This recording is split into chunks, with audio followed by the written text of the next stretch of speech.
Guys आज बात करने वाले हैं जो सेंट्रल लेवल का कास्ट सर्टिफिकेट होता है, यानी भारत सरकार का जो कास्ट सर्टिफिकेट होता है।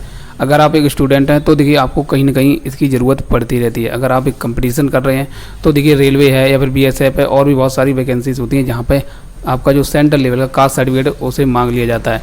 तो उस कंडीशन में देखिए आपके पास होना ज़रूरी है। तो देखिए इस वीडियो में हम आपको पूरा प्रोसेस बताएंगे कैसे आप घर बैठे अपने मोबाइल, लैपटॉप या कंप्यूटर से आप सिर्फ 15 रुपये घर बैठे बना सकते हैं। देखिए आज उत्तर प्रदेश के बारे में बताएंगे। तो यहाँ पर देखिए ई डिस्ट्रिक्ट उत्तर प्रदेश की वेबसाइट है, आपको यहाँ पे आ जाना है। जैसे यहाँ पे आ जाते हैं तो यहाँ पे एक लॉगिन वाली बटन मिलेगी, उसके जस्ट नीचे लिखा है एक तो ई डिस्ट्रिक्ट लॉगिन लिखा है। ये देखिए जनसेवा केंद्र संचालक होते हैं, उनके पास आईडी होती है, और नीचे लिखा है सिटीजन लॉगिन। ये देखिए उत्तर प्रदेश का कोई भी सिटीजन इसे यहाँ पे रजिस्ट्रेशन करके लॉगिन करके आजाद मूल्यवास यहाँ पे बना सकता है। तो देखिए आपको सिटीजन लॉगिन वाली बटन पर ही टिक कर देना है। जैसे टिक करते हैं तो देखिए आपके सामने कुछ ऐसा डैशबोर्ड आ जाएगा। अगर आप इस पोर्टल पे पहले से ऑलरेडी रजिस्टर्ड हैं तो यहाँ पे यूजर नेम, यहाँ पे पासवर्ड, ये सिक्योरिटी कोड यहाँ डाल के आपको सबमिट कर देना है। तो देखिए यहाँ पे आप लॉगिन होके आ जाएंगे। अगर नहीं है तो फर्स्ट टाइम कर रहे हैं तो देखिए यहाँ पे लिखा है नवीन पंजीकरण उपयोगकर्ता, आपको इसी बटन पर टिक करना है। तो देखिए यहाँ पे आपका रजिस्ट्रेशन पेज ओपन होके आ जाएगा। सबसे पहले यहाँ पे आपको एक लॉगिन आईडी बनानी होगी। देखिए यहाँ पे 6 करैक्टर से कम नहीं होना चाहिए, 8 करैक्टर से ज़्यादा नहीं होना चाहिए, यानी इतने ही बीच की होना चाहिए। जैसे मान लो हम आपको एक यहाँ पे दिखा दे रहे हैं डेमो की तरफ से। मान लो हमने ये वाला यूजर नेम बनाया है। अब हमें यूजर नेम डालने के बाद यहाँ पर लिखा है उपलब्धता की जाँच करें, आपको इसी पर टिक करना। अगर देखिए आपके सामने ऐसा मैसेज है यह लॉगिन आईडी प्रयोग हेतु उपलब्ध है, तो समझ लो सही है, आप इसे यूज कर सकते हैं। ये समझ लो आप किसी की आईडी ये नहीं बनी है तो आपको इस तरह से इस फॉर्मेट में ही बनाना। एक आपको एक कैपिटल लेटर बनाना, एक स्मॉल लेटर बनाना, 1-2 आपको डिजिट भी लगाने हैं, फिर कोई अल्फ़ाबेट देना है तो दे सकते हैं। तो यहाँ से ओके कर देना। यहाँ पे आवेदक का नाम डाल देना, डेट ऑफ बर्थ डाल देना, मेल फीमेल क्या वो डाल देना, पूरा एड्रेस फिल कर देना, एरिया का पिन कोड क्या वो डाल देना, किस डिस्ट्रिक्ट की आप आईडी शुरू करना चाहते हैं वो यहाँ पर डिस्ट्रिक्ट सेलेक्ट कर लेना है। एक मोबाइल नंबर यहाँ पर फिल कर देना। ईमेल आईडी कंपलसरी नहीं है, देना चाहते दे सकते हैं, नहीं तो छोड़ भी सकते हैं। ये सुरक्षा कोड यहाँ डाल देना और आपको सुरक्षित कर देना है। आपके रजिस्टर्ड मोबाइल पे एक OTP जाएगा, वही OTP आपका फर्स्ट टाइम पासवर्ड होगा। आपको पासवर्ड और जो आपको ये वाली यूजर आईडी जो आपने अपने बनाई थी यही डाल के आपको लॉगिन करना है। तो देखिए हम ऑलरेडी रजिस्टर्ड हैं, प्रोसेस इतना ही है, इतने में आपका कंप्लीट हो जाएगा। तो देखिए हम यहाँ पर डायरेक्ट यहाँ पे होम पेज पर जाएंगे, वही यूजर आईडी डाल देना है जो अभी आपके मोबाइल पे पासवर्ड आ जाता है वो यहाँ फिल कर देना है। ये कैप्चा यहाँ डाल देना और सबमिट कर देना है। तो देखिए हम यहाँ पे सिटीजन साथी की जो पोर्टल है उस पर लॉगिन होके आ चुके हैं। लिखा है प्रमाण पत्र सेवाएं, कौन कौन सी हैं? जात प्रमाण पत्र हिंदी, जात प्रमाण पत्र इंग्लिश। देखिए यहाँ पर जो अंग्रेजी वाला शब्द लिखा है आपको इसी बटन पर टिक करना है। यही आपका सेंटर का जात प्रमाण पत्र बनेगा, यही आपका भारत सरकार का होगा, तो आपको इसी बटन पर टिक कर देना। जैसे आय है, निवास है, दिव्यांग प्रमाण पत्र, ये भी देखिए आप ऑनलाइन बना सकते हैं।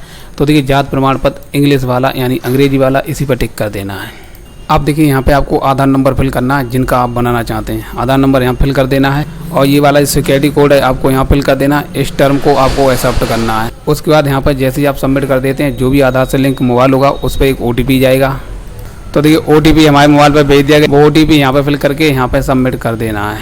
अब देखिए यहाँ पे आपका फॉर्म है, देखिए खुल के आ चुका है। यहाँ पे देखिए ग्रामीण और नगरीय 2 तरह के ऑप्शंस मिलेंगे। अगर आप ग्रामीण एरिया से आते हैं तो ग्रामीण सेलेक्ट करना, शहरी से आते हैं तो नगरीय सेलेक्ट करना। तो देखिए हम ग्रामीण से आते हैं तो यहीं रहने देना। अब देखिए यहाँ पे हो जाए पिता या पति या फिर संरक्षक।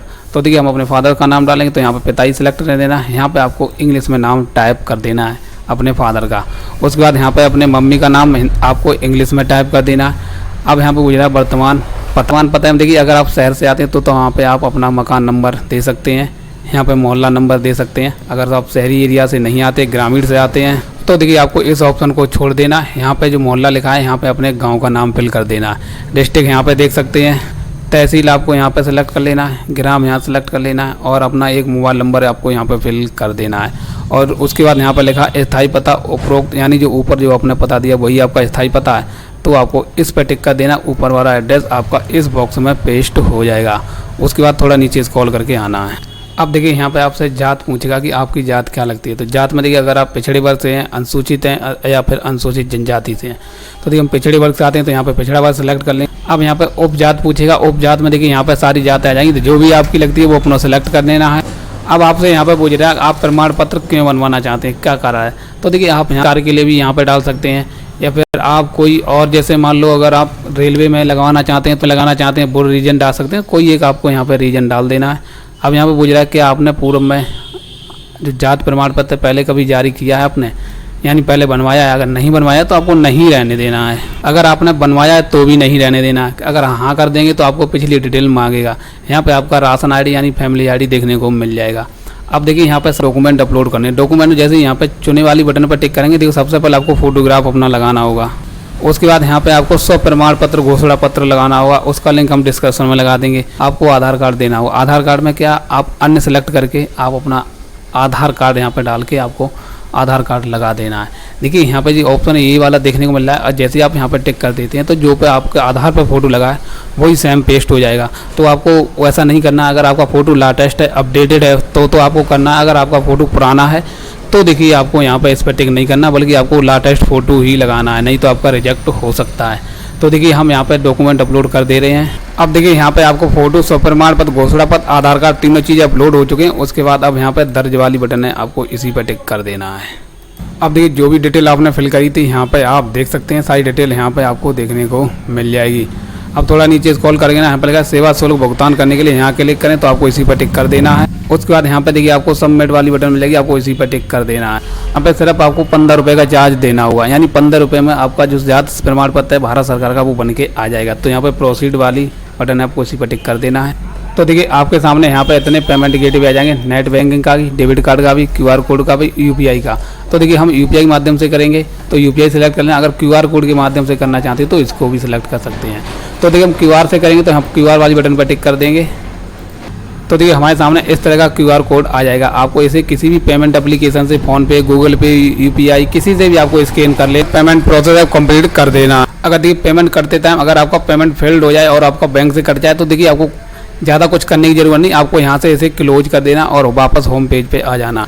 यहाँ पे आपको ऑप्शन मिलेगा आवेदन सूची, आपको इसी बटन पर टिक कर देना है।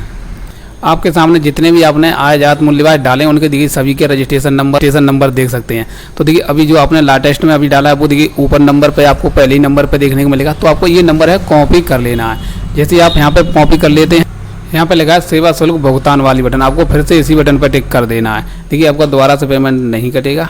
आपको जो अभी नंबर आपने कॉपी किया वो यहाँ पर पेस्ट कर देना और यहाँ पर सबमिट कर देना है। तो देखिए आपके सामने ऐसा इंटरफेस आएगा। तो यहाँ पे लिखा है सुरक्षित करें, आपको इसी पर टिक कर देना है। तो देखिए यहाँ पे आपकी एक्नॉलेजमेंट स्लिप यानी पावती रसीद जारी कर दी जाएगी। जब तक देखिए आपकी ये पावती रसीद जारी ना हो तब तक आपका फॉर्म समझ लो अधूरा रहेगा, सबमिट नहीं माना जाएगा। जब तक ये जारी नहीं, ये स्लिप जारी होती तभी आपका कंसर्न ऑफिसर के लिए फॉरवर्ड किया जाता है। यहाँ पे देखिए आपको डेट देखने को मिल जाएगी किस तारीख को आपका वापस आ जाएगा। और यहाँ पर देखिए शुल्क है देखिए 15 रुपया है, आप यहाँ पर देख सकते हैं। अगर आपको प्रिंट करना है तो प्रिंट कर सकते हैं, नहीं तो आपको यहाँ से इसे क्लोज कर देना है। अब आपको 10-15 दिन तक वेट करना है। आपको यहीं पे आपको इसी आईडी पे आपको लॉगिन करेंगे तो आपको इनबॉक्स वाली बटन मिलेगी, वहाँ से आपको इसे डाउनलोड कर लेना है। तो इस तरह से आप घर बैठे अपने सेंटर का है वो जात प्रमाण पत्र यानी भारत सरकार का जात